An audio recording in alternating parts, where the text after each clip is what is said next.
Dari data laporan di SPKT Polda Sumsel tertulis, Herianti anak bungsu Akiditio dilaporkan Siti Mirza Nuria yang merupakan rekanan atas dugaan penipuan.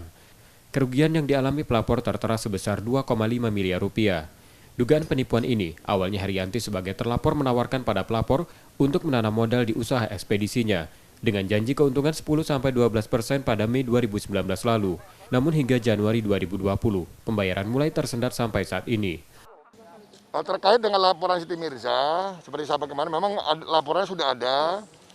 Teknis berikutnya adalah manakala kita menerima laporan, kita akan klarifikasi kepada pihak pelapor.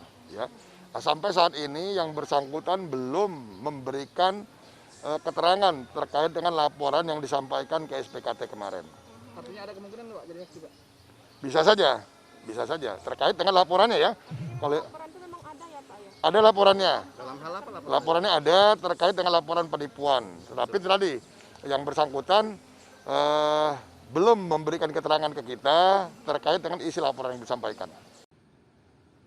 Pemeriksaan pada Herianti dari sumbangan 2 triliun akan dilanjutkan 5 hari setelah pemeriksaan kejiwaan Herianti selesai. Reski Oktora, Muklas Diferensial, Kompas TV, Palembang, Sumatera Selatan.